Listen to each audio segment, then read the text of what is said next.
வாழ்க வளமுடன் அம்மா.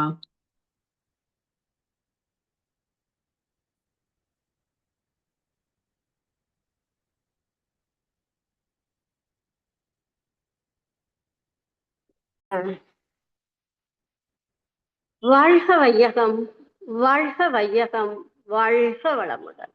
குரு வாழ்க, குருவே துணை. இந்த சிந்தனையை நமக்கு அளித்த இறை அருளுக்கும் குருவின் ஆசீர்வாதத்திற்கும் நன்றிகளையும் வாழ்த்துக்களையும் கூறிக்கொள்வோம். மற்றும் இன்று நல்ல ஒரு ஆழ்ந்த துரியதவம் நடத்தி கொடுத்த சுகந்தி அம்மா அவர்களுக்கும், இதை வழிநடத்தி கொண்டிருக்கும் அம்மா அவர்களுக்கும், பின்வரும் நாகலேஷ் ஐயா அவர்களும் அதை தொடர்ந்து நன்றி உரை கூற அனைத்து வேதாத்திரிய அன்பு உள்ளங்களுக்கும் எனது வாழ்த்துக்களை கூறி வாழ்க வளமுடன், வாழ்க வளமுடன் என்று கூறி மகிழ்கிறேன். வாழ்க வளமுடன், வாழ்க வளமுடன். குரு நமக்குள்ளாக சூட்சகமாக நிறைந்து இந்த சிந்தனையை நமக்குள் நிறைவாக அளிப்பாராக. குருவின் நினைவோடு வாழ்த்துவோம். வாழ்க வளமுடன். கொடுக்கப்பட்டுள்ள இன்றைய தலைப்பு அன்பின் வழியில் இன்பம் பெருகும். அப்ப அன்பு உண்டானால் இன்பம் பெருகும், அதாவது இன்பம் அதிகரிக்கும். அப்ப வாழ்க்கை எப்படி இருக்கும் சிந்திச்சு பாருங்க. அன்பு சந்தோஷமா இருந்த வாழ்க்கை எப்படி இருக்கும்? அமைதியாக ஒரு சந்தோஷம், ஆனந்த நிலை இல்லையா? நிறைவாக பேரின்ப வாழ்க்கை வாழலாம் இல்லையா? அப்ப பிறவி எடுத்ததோட நோக்கமே இதுதானே இல்லையா? இறையுணர்வு பெற்று அறிவில் முழுமைதானே இதுதானே. ஒவ்வொரு மனிதனும் பெற வேண்டிய முழுமை பேர் தானே இது அன்பு. இது எல்லா மனிதர்களிடம் தகுதியும் உண்டு அப்படின்னு மகிழ்ச்சி குறிப்பிடுவாங்களே. உடல் உயிர் இருந்தா இது அத்தனை உணரக்கூடிய தகுதி உண்டு அப்படின்னு மகிழ்ச்சி குறிப்பிட்டிருக்காங்க இல்லையா? அப்ப இந்த அன்பு வர்றதுக்கு எது தடையாக நம்ம கிட்ட இருக்கு? இதில் எங்க தடை ஏற்படுது என்றால் என்ன? பொருள், புகழ், செல்வாக்கு, புலனின்பம் இவற்றை நோக்கி பயணிப்பதால் தான் ஏற்படுகிறது. அதனால என்ன? தான் தனது என்ற எண்ணத்தில் இருப்பதால் அன்பு எப்படி ஏற்படும்? தான் தனதுன்னு எண்ணத்திலிருந்து அன்புக்கு வாய்ப்பு இருக்குமா? வாய்ப்பே இருக்காது இல்லையா? இதில் எல்லாவற்றையும் நிறைவும் உண்டாகாது. அப்ப நிறைவு இல்லைன்னா இன்பம் எப்படி பெருகும் இல்லையா? இதிலிருந்து விடுபட மகிழ்ச்சி கருத்து, ஒரே கருத்து, நான் யார் அப்படிங்கிற ஒரு தத்துவத்தை உணர்ந்து கொள்ளணும். நான் யார் அப்படின்னு உணர்ந்து கொண்டாலே அன்பு வழியில் நாம நிற்க முடியும் இல்லையா? அறிவில் அறிந்த அறிஞர்கள் எல்லாம் கூறின கருத்தே இது, அது அன்புதான். அன்பு ஒன்றுதான் இறைவனையே வசப்படுத்தும் சொல். அதான் சொல்ற மகிழ்ச்சி. புத்தர் என்ற பெரியார், இயேசுநாதர், பொது நோக்கில் கவி புனைந்த திருவள்ளுவர், உத்தம நபிகள் நாயகம், உண்மைக்கே உயிரளித்த சாக்ரட்டிஸ் இல்லையா? நித்தியமா நிலையறிந்த ஞானிகள், அந்த நித்தியமான உண்மையை அறிந்த ஞானிகள் எல்லாம் கூறிய கருத்துக்கள் இது ஒன்றே தானே. அத்தனை சேர்த்து சொன்னா அல்ல ஒரே கருத்து தான், அன்பு. அன்பு தானே. இதான் நம்ம குருமகன் இந்த தத்துவங்களை எல்லாம் வேதாத்திரி மகிழ்ச்சி அவர்கள் எப்படி கொடுத்திருக்காங்க? அத்தனை கருத்துக்களையும் எல்லோரும் எளிதில் புரிந்து கொண்டு செயல்படுத்தும் விளைவார். எல்லா கருத்துக்கள் சொல்லியிருக்காங்க, ஆனா செயல்படுத்தும் முறைகளை தான் விளக்கி காட்டல. மனிதன் மகிழ்ச்சி அவர்கள் தான், குருமகன் அவர்கள் தான் செயல்படுத்தும் முறைகளாக அவரும் வாழ்ந்து காட்டிய மகான் அல்லவா நம்ம குருமம். அதுதான் சொல்றேன். அப்போ வேதங்கள் கூறுவது கருத்துக்கள் இதேதான். வேதங்கள் கூறு கருத்துக்கள் தத்துவமசி, அது நீயா இருக்கிற இல்லையா, அகம் பிரம்மாஸ்மி, அயனாச பிரம்மம், பிரக்கான பிரம்மம், இதெல்லாம் வேதங்கள் கூறும் வாக்கியங்கள் தானே. எல்லாமே தத்துவம், ஒரே தத்துவம் தான். அது யாருக்கு ஒருத்தருக்கு, சிறியவர்களா இருந்தா பெரியவர்கள், ஆண்கள் பெண்கள், செல்வந்தர் ஏழை என எல்லாரும் வாழும் முறையை சொல்றது தானே அந்த தத்துவங்கள் அனைத்தையுமே. எது சொல்றாங்க? நீ யாருன்னு புரிஞ்சுக்கோ, நீ அதுவாக இருக்கிறாய், அகத்துல பிரம்மமாக இருக்கிறது, எல்லாமாகவும் அதுதான் இருக்குது, உணர்வாகவும் அதுதான் இருக்குது அப்படிங்கிற கருத்தை தானே அது வேதங்கள் கூறு. நம் மதங்கள் பல இருந்தாலும் அவைகள் கூறு கருத்துக்களும் என்ன ஒன்றே ஒன்று. மனித குலம் அன்பு இன்பமாக வாழ இறை உணர்வு அறநெறி இறைந்த வாழ்க்கை வாழ வேண்டும் என்பதுதான்.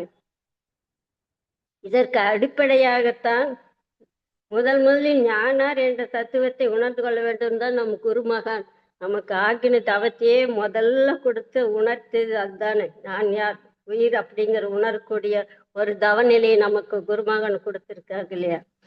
இந்த இதை எப்படி வாழ வேண்டும், அதற்கு என்ன தேவை, இதெல்லாம் சிந்திக்கிறது. எதுக்கு என்ன தேவை அப்படிங்கிறதே தெரியாம தேடிக்கிட்டு இருக்காங்க அப்படின்னு சொல்றேன். அது ஒரு சிலர் மண்ணை தேடுகிறாங்க, சிலர் பொண்ணை தேடுகிறாங்க, வேலையை தேடி, சிலர் புகழை தேடி போடுறாங்க, பதவி வேணும்னு தேடிட்டு போறாங்க, விடியலை வேடிக்கை, இப்படி மனிதர்கள் வெளியில தான் தேடிக்கிட்டே இருக்காங்களா? மனிதா உன்னை உள்ள தேடி, உள்ள தேடுனா உன்னுள்ள இருக்கிறது தேடிப்பார் அப்படிங்கிறத மறந்துறாங்க. அதான் மகிழ்ச்சி. வாழ்நாள் முழுவதும் தேடிக்கொண்டே இருக்கிறார்கள் இல்லையா. இருளை தேட விளக்கெடுத்து போவதை போல் முரண்பட்டு தேடிக்கொண்டு இருக்கிறார்கள். மகிழ்ச்சி குறிப்பிட்டிருக்காங்க அல்லவா. இருக்கும் இடத்தை விட்டு இல்லாத இடம் தேடி எங்கெங்கோ தேடிக்கிட்டு இருக்காங்க இல்லையா. இதத்தான் தனக்குள் இருக்கிறத அந்த உணர்வை உணர வேண்டும் அப்படிங்கிறது தான் திருமூலர் எல்லா ஞானிகள் எல்லாம் சொல்ற அதே கருத்து. அதுதான் திருமூலர் குறிப்பிட்டிருக்காங்க. சீவன் என சிவன் என்ன வேறில்லை, சீவன் என்ன சிவன் என்ன வேறில்லை, சீவனார் சிவனாரை அறிகிறார், சீவனார் சிவனாரை அறிந்த பின் சீவனார் சிவனாயிட்டிருப்பாரு. சீவன் தான் சிவம், சிவம் வேறு சீவன் வேறு இல்லை அப்படிங்கிறத உன்னுக்குள்ள தேடிப்பார் அப்படிங்கிறது தான் குறிப்பிடுறாங்க. இன்னும் சொல்றாங்க, உள்ளத்து ஒருவனை உள்ளுரு ஜோதியை உள்ளம் விட்டு ஓரடி நீங்கா ஒருவனை உள்ளமும் அவனும் உடனே இருப்பவர் உள்ளம் அவனை உருவறியாதோ. உன்னை விட்டு நீங்காவது இருக்கிற அவனை நீ தேட மறந்துட்டியே அப்படிங்கிறது குறிப்பிடுறாரு. இந்த இமைப்பொழுதும் என்னஞ்சில் நீங்காதான் தாழ்வாழ்க திருவாசத்தில் குறிப்பிட்டிருக்கு. அது மாதிரி நம்ம எங்கெங்கயோ தேடுறோம். சிவவாக்கியம் கூட குறிப்பிடுறாங்க. காண வேண்டும் என்று நீ கடல் மலை ஏறிவீர், ஆணவம் அதுவல்ல அறிவில்லாத மாதிரி அறிவில்லாம தேடிக்கிட்டு இருக்கீங்க அப்படிங்கிற குறிப்பிடாங்க. வேணும் என்றால் வீசல் பாதம் மெய்யுள்ள இந்த உடம்புக்குள்ளே தரிப்பேர் தாழ்வாக சீவன் தான் சிவமாகும். எப்படி எல்லாம் இதெல்லாம் தமக்குள்ள இருக்கிறத தேடி பாருங்கன்னு தான் ஞானிகள் எல்லாமே சொல்றாங்க. ஓசாவும் அதுதான். ஒரு மீன் வந்து கடல்ல இன்னொரு மீனேட்டு கடல் எங்கே என்று கேட்கிற மாதிரி தான் நாம அது மாதிரி தான் நமக்குள் இருப்பதை உணராமல் வெளியில் தேடுகிறோம். அவரில் தான் இருக்கிறோம், அவரில் தான் வாழ்கிறோம். நாம் விடும் மூச்சு, உள்வாங்கும் மூச்சு, வெளி மூச்சு எல்லாம் அவர் தான். நம்ம குழந்தை பருவம், இளமை பருவம், முதுமை பருவம் அனைத்திலும் அவர் கூட தான் இருக்கோம். வெளியில் தேடுறீங்களே அப்படின்னு குறிப்பிடுறார் அவரு. பாரதியார் கூட சொல்றேன், தானே தலைப்பட்டு மிக தஞ்சலப்படும் மனிதா, நான் ஒரு வார்த்தை சொல்வேன், நீ மெய்ஞானத்தை கை கொள்ளடா, சுதந்திரமாக வாழ, விடுதலை பெறுவ. அதுதான் சொல்றாரு, செய்க தவம் செய்க தவம் செய்தால் எய்த விரும்பியதை அடையலாம், மண்ணுலகில் அன்பில் சிறந்த தவம் இல்லை குறிப்பிட்டிருக்காங்க இல்லையா. அன்புக்கு நல்லக்குள்ள இருக்கிறதான் தேட சொல்றாரு. பட்டினத்தார் எல்லா நாளும் ஒன்றாய் உயிராய் உடல்தோறும் நீ இருந்தும் என்றும் அறியாதவர்கள் ஏழைகள் தான் பராவரமேங்கிற. நீ உனக்குள்ள உழைந்தா நீ எவ்வளவு இருந்தால் ஏழை தான் பராவரமே. அறிவின் ஏழையை எப்படி குறிப்பிடுறார் திருவள்ளுவர் குறிப்பிட்டிருக்காங்க இல்லையா. 2000 வருஷத்துக்கு அன்பின் வலியது உயிரில்லை அகுதிலார்க்கு என்பதோள் போர்த்த உடம்பு. அன்பில் உயிரின் இயல்பே அன்புதான். உயிரை உணரணும் இல்லையா. உயிரின் இயல்பு அன்புதான். அது இல்லை அப்படின்னா எலும்புல தோல் போத்தன உடம்பு அப்படின்னு குறிப்பிடுற. எவ்வளவு 10 குறள் நல்ல விளக்குங்கள். அப்ப இவற்றையெல்லாம் நம் குருமகான் எளிய முறையில் தவத்தின் மூலம் செயல்படுத்தும் முறைகள் நமக்கு கூறியிருக்கார்கள் அல்லவா. அண்டத்தில் கடவுள் என அழைக்கப்படுபவன் பிண்டத்தில் உயிர் என பேசப்படுகிறான், கண்டத்தில் மேலே கருவில் நிலைத்தவன் ஆக்கிலின் தவத்து குறிப்பு, அண்டத்திலும் பிண்டத்திலையும் அவனையே காண்கின்றான் இல்லையா. வியாச பகவான் முதல் வேதாத்திரி மகிழ்ச்சி வரை எல்லா ஞானிகளும் உணர்ந்த தத்துவத்தை என்ன சொல், தன்னை உணர்ந்து கொள்வதுதான் ஞானார் என்று தெளிவற்று வேண்டும் என்றுதான். அப்ப ஜீவாத்மாவை உணர்ந்தா தானே பரமாத்மாவை உணர முடியும்னு சொல்லுவாங்க. அத கூரை ஏறி கோழி பிடிக்காதவன் வானம் ஏறி வைகுந்தம் போவானோன்னு சொல்லுவாங்க. நமக்குள்ள இருக்கிற அந்த ஆத்மாவை உணராமல் எப்படி பரமாத்மாவை உணர முடியும்னு சொல்றார். இந்த ராமகிருஷ்ணன் கூட தேக ஆலயத்தை தெய்வத்தை காண முடியாதவன் அகில அண்டத்திலையும் அவனை காண முடியாது அப்படின்னு குறிப்பிடுறாங்க. இப்ப நமக்குள்ள இருக்கிறத நம்ம உணரணும்னு நமக்கு செயல்படுத்தும் முறைகளை மகிழ்ச்சி எப்படி கொடுத்திருக்காங்க. மனதின் அலைச்சொல் விரைவை குறைத்து, இல்லையா, மன அலைச்சொல் விரைவை குறைத்து ஆத்மாவில் ஒடுங்க வேண்டும், இல்லையா. ஆத்மாவில் லயமாகும் போது ஆத்ம தரிசனம். மேலும் மனம் ஒடுங்கி ஒடுங்கி சக்திகளத்தில் பேரியக்க மண்டலத்தில் என்ன பரமாத்மா தரிசனம். அதையும் கடந்து நம்ம சுத்த வெளி போகும்போது தெய்வ தரிசனம். இதெல்லாமே நமக்குள்ள உணரக்கூடிய வழியில மகிழ்ச்சி கொடுத்துருக்காங்களா அப்பா. ஆத்ம தரிசனம், பரமாத்மா தரிசனம், தெய்வ தரிசனம். இந்த 3 தரிசனத்துக்கு பெற முக்கியம் அடிப்படை குரு தரிசனம், இல்லையா. குரு இல்லாத வித்தை சுட்டு போட்டாலும் வராது என்பார்களா. குரு மூலமாக தான் நம்ம உயிரை உணர்ந்து கொள்ள வேண்டும்னு நிறைய ஞானிகள் எல்லாம் விளக்கு கொடுத்துருக்காங்க. அவை பிராட்டி சொல்றாங்க, குருவின் அடிபடிந்து கூடுதல் எல்லாருக்கும் கருவாய் நிற்கும் சிவம் அப்படிங்கிறார். அத குரு உருவாகி குவளையம் தன்னை சிறப்பான பொருளன் நீ உணர்க்கு. இந்த உலகத்தில் சிறந்த பொருளை குருவாக எனக்கு உணர்த்துன்னு அருணகிரியாத சொல்லி குருவின் முக்கியத்தை நிறைய சித்தர்கள் குறிப்பிட்டிருக்காங்க, இல்லையா. எல்லாமே நமக்கு தெரிஞ்சதுதான். உருவாய் அருவாய் உளதாய் இளதாய் மறுவாய் மலராய் மணியாய் ஒளியாய் கருவாய் உயிராய் கதியாய் விதியாய் குருவாய் வருவாய் அருள்வாய் குகனை. அருணகிரி எல்லாமே உருவமாகவும் அருவமாகவும் உள்ளதாகி மணியாய் ஒளி கருவா உயிரா அத்தனையும் நீ இருக்க. இது எப்படி? நீ குரு வடிவில் எனக்கு உணர்த்து அப்படின்னு குருவின் முக்கியத்துவத்தை எல்லாம் குறிப்பிட்டிருக்காங்க, இல்லையா. அப்ப என்ன, குருவின் மூலம் தன்னை உணர்ந்து, அதாவது உயிரை உணர்ந்து உயிருக்கு மூலமான பரநிலை உணர்ந்து கொண்டால் எப்படி? உணர்ந்தது சிவம், மலர்ந்தது அன்பு அல்லவா. அப்ப அன்பு மலர்ந்தால் எப்படி இருக்கும்? இன்பம் பெருகத்தான. அப்ப அன்பின் வழியில் இருக்கும்போது எப்படி நம்ம எண்ணங்கள் இருக்கு அப்படிங்கிறத மறுபடியும் இந்த பாடல் குறிப்பிட்டிருக்காங்க. நானே ஈசன் சொல்விடுத்து, நான் தான் ஈசன்கிற சொல்விடுத்து நற்பொருளான ஈஸ்வரனே நானுமாக இருக்கின்றான். ஞாலம் முழு உயிர்கள் அனைத்தும் அவன், எல்லாமே அவன். நான் இவ்வுண்மை உணர்ந்த பயன் நல்லுலகுக்கே என ஈந்தேன். நான் இனி தூயோன் என நினைத்து நற்தொண்டாற்றி இன்புருவே. நீங்க இந்த உயிரை உணர்ந்து ஈசன் இந்த பரமத்தை உணர்ந்து கொண்டால் எல்லாமே இன்புருவாக தொண்டு செல்லலாம் அப்படிங்கிறத குறிப்பிடார். இவையெல்லாம் உணர்ந்து கொண்டால் அன்பின் வழியில் இன்பம் பெருகும் அப்படிங்கிறத குறிப்பிட்டிருக்காங்க. அன்பு வந்தா இன்பம் இயல்பு, அது இயல்பாக வந்துவிடும். அன்பு இல்லைன்னா அதுதான் துன்பத்துக்கு காரணமாகுது. அப்போ ஒரு பாடல்ல அன்பின் வழியில் இன்பம் பெருகும் அப்படிங்கிற இந்த தலைப்பிலையும் கூட ஒரு பாடல் மகிழ்ச்சி கொடுத்திருக்காங்க. அது என்ன அப்படின்னா, இயற்கையாக அமைந்துள்ள உடல் பலத்தை, இயற்கையாக அமைந்துள்ள உடல் பலத்தை இரும்பு முதல் பலவிதமா உலோகத்தாலாம் செயற்கை கருவிகள் மூலம் பெருக்கிக் கொண்டு சிந்தனையில் அவரவர்கள் உயர்ந்த மட்டில் பயிற்சியினால் ஒருவர் பல வாழ்வின் ஊடே பாதகம் சாதகம் விளைவிக்கும் ஆற்றல் பெற்றோம்.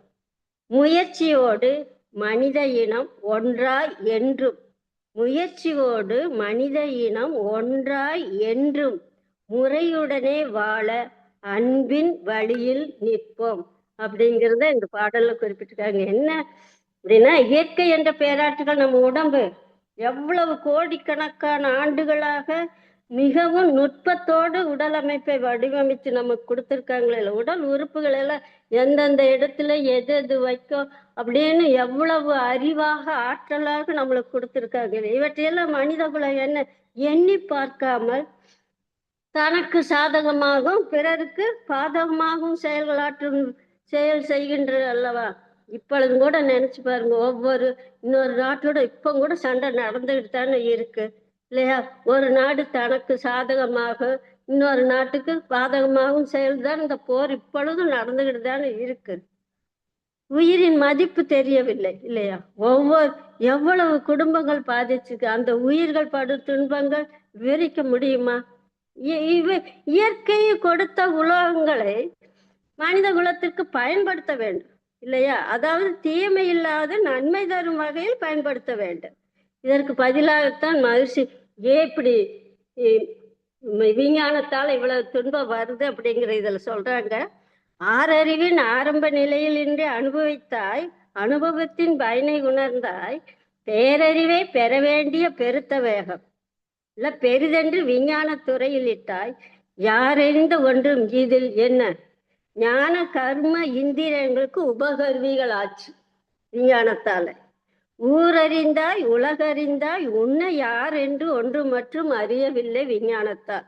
மகிழ்ச்சி ஏன் விஞ்ஞானம் இந்த துன்பங்களுக்கு இப்ப தளவாடங்களும் செய்ய இவ்வளவு துன்பம் அப்படிங்கிறதுக்கு தன்னை அறியாத நிலைதான் அப்படிங்க.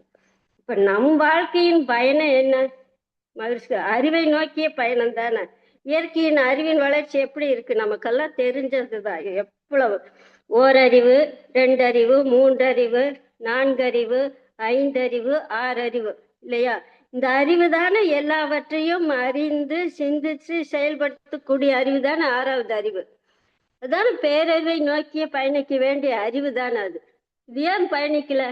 அறியாமை, அலட்சியம், உணர்ச்சி வயம் இதன் வழி செயல்படுத்தும் போது அது துன்பமாக மாறுகிறது இல்லையா? இந்த அறிவை விஞ்ஞானத்துறை இந்த அறிவு என்னத்துக்கு உடல் கருவிகளுக்கு உபகருவிகள் தான் கண்டுபிடிக்கப்பட்டது. போர்க்கருவிகள் எல்லாம் என்ன கண்டுபிடிக்கப்பட்டது இல்லை. போர்க்கருவிகள் என்ன அணுகுண்டு முதல் விஞ்ஞானத்தால் கண்டுபிடிக்கப்பட்டது தானே. அப்ப ஊர் உலகத்தையெல்லாம் அறிந்த நீ யார் என்று அணிந்து கொண்ட விஞ்ஞானம் எப்படி இருக்கும்? விஞ்ஞானமும் மெய்ஞானமும் இணைந்து மக்கள் நலம் கருதி விஞ்ஞானம் முன்னேறும் அல்லவா? நான் யார் என்று உணர்ந்து கொண்டால் ஒன்றே குலம் ஒருவனே தேவன் புரிந்துவிடும். பாரதியார் கூறுறாங்க இல்லையா? காக்கை குருவி எங்கள் ஜாதி, நீல் மலையும் கடலும் எங்கள் கூட்டம், நோக்க நோக்க களியாட்டம் குறிப்பிட்டிருக்காங்களே. எல்லாம் உணர்ந்து கொண்டால் அன்பு பெருகும் இல்லையா? இது என்ன? இதை எப்படி? பயிற்சியின் மூலம் விடாமுயற்சி செய்து தவத்தின் மூலம் உயிருணர்வு பெற்று உயிரில் ஒடுங்கி இதை நம்ம பயிற்சியாக முயற்சியோடு செய்ய வேண்டுங்க. அதன் மூலம் பரநிலை உணர்ந்து கொண்டால் எப்படி இருக்கு? உயிரை உணர்ந்தால் அறிவை உணர்ந்து கொள்ளலாம் மகிழ்ச்சி குறிப்பிட்டிருக்காங்க. உயிர் அறிந்தால் அறிவறியும் உண்மைது என்றும் உலகமெல்லாம் உயிருக்குள் இருக்க காணும். உயிர் அறிந்த அறிவாலை உலக நாக்க உயர்வு தாழ்வில்லா சமநிலை சித்தியாகும். நீ வேறு நான் இல்லை, எல்லா இன்பம் தானே, அல்ல அன்பும் இன்பம் தானே பெரு. உயர்வு தாழ்வு இல்லை அப்படின்னாலே அன்பும் கருணையும் தானே வெளிப்படும். மகிழ்ச்சி இந்த அன்பு அப்படிங்கிறத இன்பம் அப்படிங்கிறத நான் ஜனவரி இந்த வாழ்க்கை மலர்கள்ல ஜனவரி 14 குறிப்பிட்டிருக்காங்க. நான் அதை அப்படியே மகிழ்ச்சி எழுதுன அந்த ஜனவரி 14 கருத்தை மட்டும் அப்படியே படிக்கிறேன். நான் அது நமக்குள்ள எவ்வளவு உணர்வை வெளிப்படுத்துதுன்னு நம்ம சிந்தித்து கொள்ளலாம். அன்பும் கருணையும் உடைய தெய்வமானது விண் முதல் ஆறறிவாகி மனித இனத்தின் மூலம் தனது பரிணாம பயண சரித்திரத்தை உள்ளுணர்வாக காட்டிய பேரறிவுக்கு நன்றி. எப்படி கொடுத்து? அன்பும் கருணையுமாய் தெய்வமானது விண் முதல் ஆர்வி மனித இனத்தின் தனது பரிணாம சரித்திரத்தை அதுதான் உள்ளுணர்வாக காட்டிய பேரறிவுக்கு நன்றி கூறும் இடத்து அத்தகு உள்ளுணர்வு அடைந்த நம்மையே இறைநிலைக்கு அர்ப்பணம் செய்து மகிழ்ச்சி அடைவோம். இறைநிலைக்கு அர்ப்பணம் செய்து மகிழ்ச்சி அடைவோம். அப்ப மேலும் உலக வாழ்வில் உயிரினங்களின் உற்பத்திக்கு ஏற்ற வகையில் பெண்ணினத்தை வடிவமைத்து எல்லா உயிர் வகைக்கும் அன்பு காட்டி கருணையை வழங்கி காக்கும் அந்த பேராதார இறைநிலைக்கு நன்றி கூறி மனநிறைவு பெறுவோம். எல்லா உயிர் வகைக்கும் உணவாகவும் மற்றும் வாழ்க்கை வசதிகளாகவும் சிக்கல் இல்லாமலும் வரையறை இன்றியும் தங்களது வளர்ச்சியை அர்ப்பணித்து உலகை காத்து வருகின்ற தாவர இனங்கள், அத்தகைய தாவர இனங்களை அன்போடும் கருணையோடும் உருவாக்கி இதர உயிரினங்களுக்கு அளித்துள்ள பேரன்புக்காகவும் கருணைக்காகவும் இறைநிலைக்கு நன்றி கூறி அப்பெரும் மகிழ்ச்சியான பேரின்ப வெள்ளத்தில் திளைப்போம். அப்படி உயிரை உணர்ந்து அந்த இறை உணர்வு பெற்றோன்னு மகிழ்ச்சியோட அந்த அன்பின் இன்பத்தில் கழிப்பு இதெல்லாம் அதோட வெளிப்பாடு தானே. இப்போ ஒவ்வொரு நாளையும் இறைநிலையின் அன்பின் ஊற்று பெருக்கு நன்னாளாகவே கருதி என்றும் கொண்டாடுவோம் அப்படின்னு அந்த ஜனவரி 24 அதுல எழுதியிருக்காங்க ஒரு ஆழ்ந்த கருத்து. இதை நினைக்க நினைக்க நம்மளுக்கே எப்படி அன்பின் வெள்ளத்தில் ஊற்று பெருக்காக நினைக்கக்கூடிய ஒரு உணர்வு நமக்குள்ள தோன்றுது அல்லவா. அதான் சொல்றேன், உன்னுள்ளே நான் அடங்க என்னுள்ளே நீ விளங்க உனது தன்மை ஒளிர எனதுள்ளம் தூய்மை பெற்றேன் இன்னும் வேற என்ன வேண்டும் இப்பேறு பெற்ற பின்னர் எடுத்த மனித பிறப்பு எய்தியதே முழுமை இன்ப ஊற்றாய் நிறைந்த இறைவா.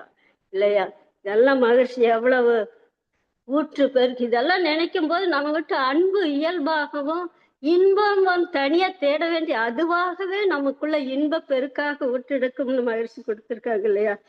அடுத்தவர் நலனை நினைத்தாலே நம்மளுக்கு இன்பம் பெருகு அப்படின்னு. அது ஒரு கண்ணதாசன் பாட்டுக்கு ஆண்டுக்கு ஆண்டு தேதிக்கு தேதி 1000 இருக்கு சுபதினம் அடுத்தவர் நலனை நினைப்பவர் தமக்கு ஆயுள் முழுவதும் சுபதினம்னு குறிப்பிட்டிருக்காங்க. அப்பதான் சுபதினம்னா மகிழ்ச்சியான நாள் தானே, இன்பமான நாள் தானே. அடுத்தவர் நலன் அன்பு இருந்தா தானே அடுத்தவர் நலனை நம்ம காக்க முடியும். இது ஒரு சின்ன கதையின் மூலம் நான் இதை நிறைவு செய்து கொள்கிறேன். இப்போ கோயில் வாசல்ல ஒரு பிச்சைக்காரன் பிச்சை எடுத்துட்டு இருக்கா. அப்ப அந்த வழியா ஒரு நாணி வர்றாங்க. இப்ப அந்த நாணிகிட்ட அந்த பிச்சைக்காரன் கேட்கறா, நீ எங்களுக்கு என்ன பிச்சை எடுக்கிறது தான் தலையெழுத்தா இருக்கா, எங்களுக்கு விமோச்சனமே இல்லையா, அந்த பிச்சை எடுக்கிறதுல இருந்து விடுபட எங்களுக்கு விமோச்சனமா இல்லையா அப்படின்னு இந்த நாணிகிட்ட பிச்சைக்காரருக்கு. அதுக்கு நாணி சொல்றாங்க, உங்களோட தலையெழுத்து இப்படித்தான் பிச்சை எடுக்கணும்னு இருக்கு அப்படின்னு, இதுக்கு ஒரு விமோச்சனமே கிடையாதா எங்களுக்கு அப்படின்னு கேட்கணும். அவரு நாணி சொல்றேன், கடவுளை பார்த்தீங்கன்னா வேணா ஏதோ விமோச்சனம் கிடைக்கும், நீ கடவுளை பாரு அப்படின்னு சொல்றேன். சரின்னு இவன் கடவுளை பார்க்க இந்த பிச்சைக்காரன் நெடுந்தூரம் பயணம் செய்யறான். ரொம்ப தூரம் போனோன்னா அவனுக்கு ஒரு டயர்டு தளர்வு வந்துருச்சு. சரி, இங்க ஒரு வீட்டுல தங்கிட்டு நம்ம அடுத்த நாள் கடவுளை தொடர்ந்து தேடலாம் அப்படின்னு ஒரு பணக்கார வீடு அந்த கதவை தட்டுறான். அப்போ அந்த வீட்டு ஆள் அவர் கதவை திறந்துன்னா என்னன்னு கேக்குறாங்க.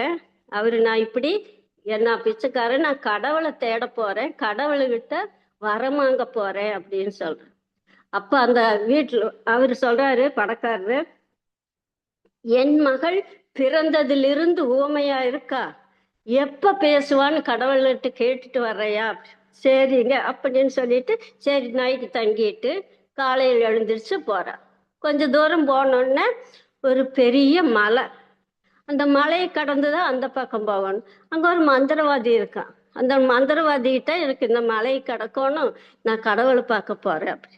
அந்த மந்திரவாதி கேட்கிறான், நான் எவ்வளவோ ஆண்டுகளா தவம் பண்ணிட்டு இருக்கேன், எனக்கு இது விமோச்சனமே இல்லை, எனக்கு எப்போ இந்த விமோச்சனம் கிடைக்கும், நான் தவம் பண்றதுல எப்போ அது பலம் கிடைக்கும் அப்படிங்கிறத கேட்டுட்டு வர்றையா.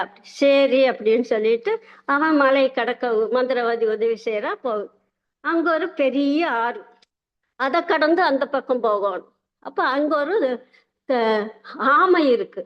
அந்த ஆமை கிட்ட எனக்கு அந்த பக்கம் போக வழி வேணும், செய்து கொடுக்க முடியும். அந்த ஆமை சொல்லுது, நான் எப்ப பறக்கிறேன், பறக்க முடியும் கடவுள்கிட்ட கேட்டு வா. சரி, நீங்க எப்ப பறக்க முடியும் கடவுள்கிட்ட கேட்டு வர அப்படின்னு சொல்லி அந்த ஆற்றையும் கடந்து அந்த பக்கம் போய் தவநிலையில இருக்கான். அப்போ கடவுள் முன்னாடி தோன்றாரு. கதை தான், ஆனா நம்ம கருத்தை புரிஞ்சுக்கணும். கடவுள் தோன்றாரு. அப்ப கடவுள்கிட்ட, என்னப்பா இவ்வளவு கடுமையா தவம் பண்றேன், என்ன இப்படி நான் விமோச்சனத்துக்காக வந்திருக்கேன் அப்படின்னு. அப்போ உனக்கு கடவுள் சொல்றாரு, உனக்கு 3 வரம் தான் கொடுப்பேன், 3 வரத்துக்கு மேல கொடுக்க மாட்டேன், நீ 3 வரத்தை மட்டும் கேளு அப்படி. அப்ப அந்த பிச்சைக்காரன் யோசனை பண்றான், ஏன்னா நம்ம 3 பேர்கிட்டமும் சரி வாங்கிட்டு வர்றோம்னு சொல்லிட்டோமே, அப்ப நம்மளுக்குன்னு சேர்த்தா 4 வரம் வேணுமே. கடவுள் 3 தானே கொடுக்கறேன்னு சொல்றாரு. அப்ப அவன் சிந்திக்கிறான். சரி பரவாயில்ல, நம்ம பிச்சை எடுத்தே பழகிட்டோம். அவங்கெல்லாம் வசதியா இருந்து பழக்கம்.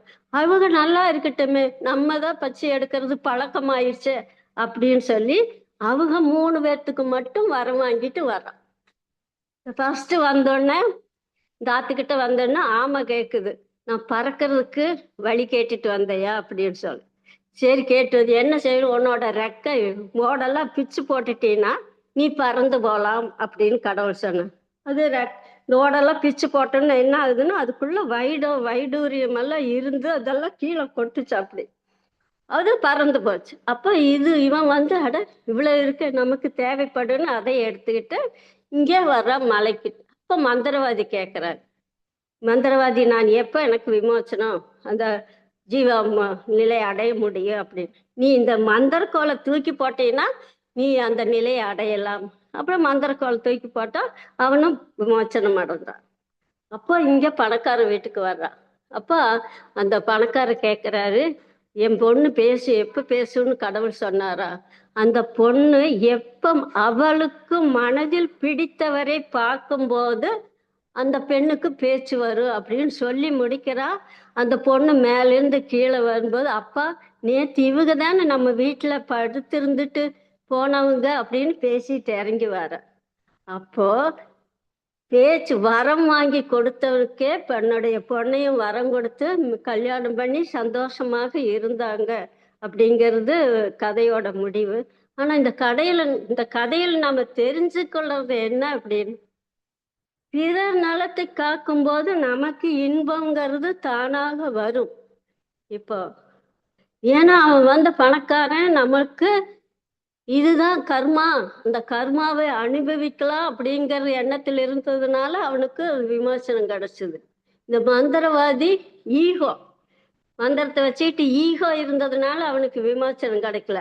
அந்த தான்கிற ஈகோவை தூக்கி போட்டோன்னா அவனுக்கு அந்த விமோசனம் கிடைச்சது.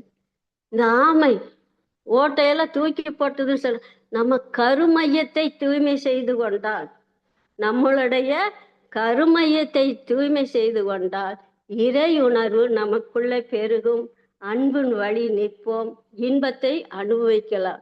எல்லாமே ஈகோ போகணும், கர்மாவை ஏற்றுக்கொள்ளணும், கர்மையத்தை தூய்மை செய்து கொண்டால் நமது வாழ்க்கையே அன்பின் வழியில் தான் நடக்கும்.